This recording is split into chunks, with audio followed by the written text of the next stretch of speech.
Bryan Adams is a retired law enforcement official who now wants to be the next state senator for State District 44. I speak exclusively with Bryan for this edition of Quintin's Close-Ups. And if you haven't already, subscribe to my YouTube channel and like Quintin's Close-Ups on Facebook. Bryan Adams, welcome to Quintin's Close-Ups. Thank you. I appreciate it. Yes, sir. I understand, obviously, you are a retired law enforcement official, and now you're one of the Republican candidates for South Carolina State Senate District 44. And you said this, quote, "I am Bryan Adams, and I'm asking for your vote to be your voice in Columbia for Senate District 44. Why Bryan Adams? Why State Senate District 44? Well, my entire life, I've been serving the community. The moment I graduated from high school, I started volunteering at the fire department, started volunteering at EMS. I got into law enforcement, and I felt it was the way of serving the community. And I'm one of those people that I want to continue serving.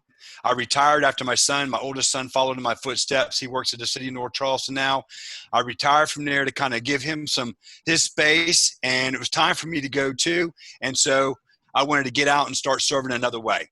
So I think looking at a lot of elected officials, they forget that they're a public servant, and they start living by maybe a title or something to that regard. And I am wanting to get out there and start reaching back to the community and be that public servant and voice for them. And you also said this too on your website, quote, "I'm committed to serving my community as the voice of the voters, to restore integrity and trust to Senate District 44, to be a good steward of our taxes, our communities, schools, and businesses, and guard the constitutional rights we have been blessed with." Tell me, what does integrity look like right now in Columbia? Well, like I was saying earlier, I want to make sure that I serve the people. I want to make sure if something is a concern to them, I want to make sure I can bring them to the table and find out why is a canal a concern to them? Why is the bad roads a concern to them? Why is a business not being able to open over fees or something? And is some of that a concern to them? So I think what I want to do is I want to take my integrity I've gotten over the years of public service, and I want to be able to sit down with a lot of people and find out what's important to them. I have learned, I raised 4 children. And when a child comes up to you and he's got a broken Hot Wheels car wheel, that means really nothing to me. But it means something to them. It's important to them. And so there's things out there in the community that are important to the constituents. And it's important I bring them to the table and I sit down and talk to them, and I be their voice up in Columbia. That's what it's all about. I have to speak for them and what's important to them. When you talk to those constituents in District 44, what exactly are their concerns right now? It's a little different. So some of them are talking about the roads. They want the roads fixed and roads conditioned, and that's one of their main concerns. Of course, the COVID-19, I talked to a lot of people. Some of their concerns is the overreach of government. They want to be able to start getting back to their life and apply common sense to where they can open up their businesses and start inviting people in and doing things like that. So I think that, it's across the board. Like I said, I talked about a canal. I've got somebody who's brought up a canal that's in their neighborhood that floods a good bit, and he has been reaching out to county council members, and they've actually been addressing the issue. So I think stuff like that works well, and that's how you get things done, working and listening to the constituents. And you also said this too, quote, "Since my retirement from law enforcement in September 2018, I have become a team member in our family's property appraisal business. Being involved on a daily basis with the operation of a small business has granted me a firsthand appreciation for the challenges that small businesses face."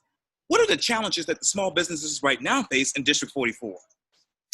I think a lot of it is we got to make sure that they can get back open, and they are starting to open up their doors and starting moving forward. They're being hit with a bunch of new rules and regulations. So that's causing a little bit of a problem with some of the businesses right now.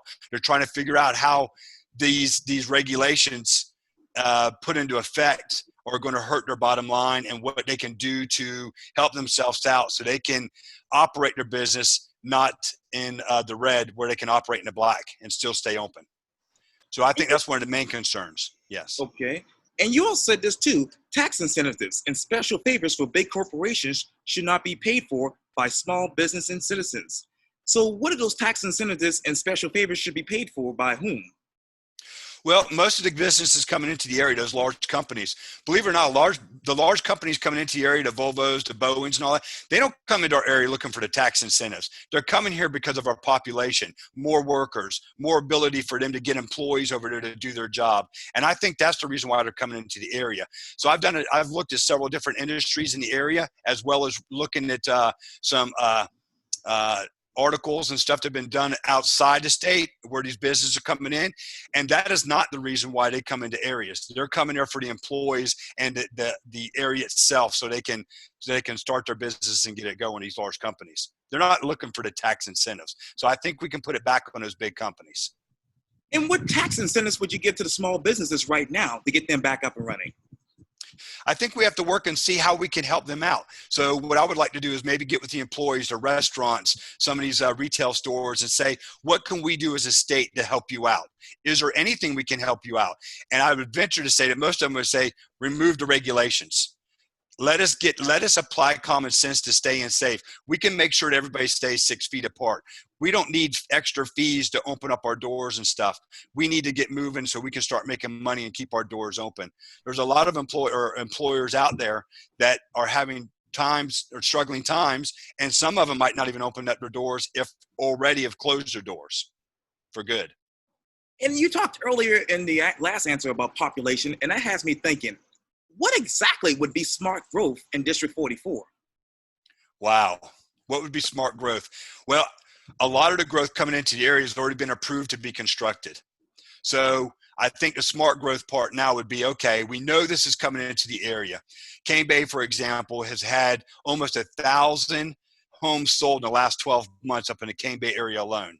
So we got to think ahead of that. We got to be before that. We have to make sure the infrastructure and roads are in place to handle the additional traffic and cars that are getting ready to come. Not just the construction traffic coming, but the people that are going to be living in there, coming in and out every day, as well as the commercial business they put up there. So we got to be prepared for those things. Now, when you talk about those roads, what are the main roads that need help right now in District 44? Well, for the traffic purposes, I would probably say 176 for that corridor coming from Cane Bay, the next in, and all that area, sure. So they can move along a lot better and with fewer accidents and stuff. When you're talking about some of the state maintained roads, there's several of them throughout the district that need to be repaired. It's got potholes all through them. College Park Road was one. It's gotten fixed here recently, part of it. So that's one. 176 State Road was one. There's Black Tom Road. So there's a bunch of them that are out there that need fixed and repaired. I keep asking about the gas tax, and I'm wondering, if you were in the state senate many, many years ago, how would you have voted for the gas tax? I would have said, no, we need to reform DOT. We need to get back and find out where our money is going, what's going with it, and I'd have voted against the gas tax. And one step further, I think what would not be a bad idea, and I don't know, working with constituents, or not constituents, but other legislators, it would be nice to maybe get up there and say, let's remove some of the bureaucracy. Let's remove some of the red tape for these counties. The gas tax that we collect in the counties, let's take that, give it back to the counties, let them fix their roads. That way they don't have to go through Columbia. They can stay local and fix some of the roads in their area that they need, that they can see that need firsthand repairs. Where exactly is the money from District 44 going? Well, as of right now, from the way it looks, the money that's collected, only 8% of that money has come back to the county. So where it's going, I have no idea. Is it going to other counties? I don't know. That's why I was thinking we have to figure out a way that money coming from the counties, send it back to the counties, let them take the most needed roads and let them repair them, instead of it going through Columbia and then being put in a complete state repair list where the counties can take care of it. What comprehensive plan would you use to reform the Department of Transportation? I would really like to get in there and just do an audit, and let's start reforming it from the top down. Let's see where the money's going, where the money is best needed, and how we can apply that money that we've been collecting to best suit the state. Whether it's fixing roads, whether it is adding roads, and kind of going from there. And you talk about audit. Let me talk to you about Santee Cooper. Okay. What transparency do you want from them right now?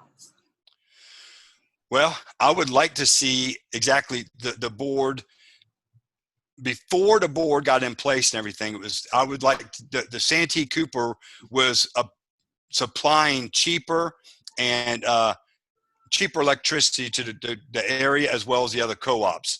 The BLRA got involved with it, and the nuclear plant started, the fiasco started, and I think a lot of that is going to create a hike in our electric bills per se. I don't know if there's a way of stopping it, and I don't know if there's a way of subsidizing it, not subsidizing it, but a way of taking that blow, because that money went somewhere and now we've got to account for it. So we're going to have to sit back and look. I would like to get with the employees and make sure that they're secure and see what we can do, because I think at the end of the day, the employers are the ones that are going to give us the eyesight into what needs to be done and what direction we need to go in. What eyesight do you have in regards to education? How much money would you bring back to District 44 to increase teachers' pay and make certain that they have what they need in the classroom? Well, first of all, I'd like to see the education fully funded. You know, it's got the ability to be fully funded. I'd like to see that. I'd also like to see the teachers' classrooms shrink. However, looking at everything, I don't know with the population coming in if that's going to be possible in the near future. So that these students are going to have to go to a school. And I don't know if the classroom ability being able to shrink will be possible. I definitely would like to see the teachers get a pay increase. I know that they just went through a stressful time with their students and just the new way of e-learning, because they were doing it all over the internet and stuff. So I think they learned a lot. Do I think this is going to benefit them in the future? I do. I think this is going to benefit our students and our teachers as well as the parents, to give them the ability to stay more connected with the teacher, the classroom, as well as the students and their children. It'll give them the opportunity to ask questions to the teacher too. I think it'll have more of a communication. So I do think this will benefit them in the future if we use it right. So I would like to see a smaller classroom. I would like to see the teachers get a pay raise, but I'd also like to see some of their administrative work, them relieved of their administrative work. Teachers now are spending a lot of time doing their administrative work and not teaching our students. They need to get back to educating our students. They need to have all that time that they're in there during the day to educate their students and to have that ability to answer questions when students are asking that. And I think that'll build a little bit more one-on-one relationship with the students as well, removing some of those administrative requirements that they have over them now. How much would you shrink the classroom size to, that is? Well, the teachers would like a lot smaller classrooms. Some of the classrooms are in the, some of them in the mid-30s and that, and a lot of the teachers would like it down to about 25. So if we could get it to 25, it would be nice. I don't, like I said, with the population growth and with the amount of schools that we have, I don't know if that's possible, but to be truthful about it, you know? So, but definitely I'd like to shrink the class size for them, helping them out. And you talked about, obviously, population growth. I got to talk to you about, obviously, development. How do you go about having responsible development? Planned prior. Everything should be planned prior. If 4,000 or 5,000 permits are going to be approved for commercial housing or whatever it is, then we need to put the road, the infrastructure in place, and not say, okay, we know it's coming, and let's only build this road or infrastructure or this amount of hospitals and that. Everything should be in place, so as that's coming, we can continue building the infrastructure around it and being ready for it and being able to adapt and handle what comes in. Well, of course, I got to talk to you about affordable housing. What incentives do you want the developers to bring in to make certain that houses there in District 44 are actually affordable? Well, and I think there's regulations out there. I'm not positive on that, but I think we definitely need to make sure that there's housing out there for everybody where they can afford, and build the communities. Builders, I know there are a couple builders out there that do it, that they'll build the high to medium to lower income areas, and I think it's achievable. I think you get out there and you work with the builders and you ask them, you work with them and you tell them, listen, let's build another community in the area. Let's make sure that we can give everybody the opportunity to own a house that wants to own a house. To me, there's no greater achievement or no greater achievement in an adulthood life when they say, I closed on my house today. That house is mine. And I think that's a great achievement. Now, obviously the primary is coming up on June 9th. What issues should people vote for you for as far as why you should be the next state senator? I would like them to look at me and see that I've got great character, great integrity. I'm willing to serve the community. I'm not above a title or anything like that. I'm willing to sit down with everybody and work with them. I want to serve them. I am a conservative. I've been a conservative my entire life. I have voted that way. I stand that way in my principles. I want to make sure that we are true to who we are. If I disagree with somebody, I can respectfully disagree. And at the same time, I can sit down at a table and break bread with them. To me, it doesn't matter to me about Democrat, Republican, Independent. We might have a disagreement, and I think disagreements are good. What it does is it opens up the door for us to challenge one another to ideas and what direction we need to go in. My wife and I will sit down. We have disagreements too, but that doesn't mean I run from the table. That means I sit there, we work through them. Same with my kids and family members. We have disagreements at times. It's about respecting one another and getting through that and then deciding what direction we need to go in.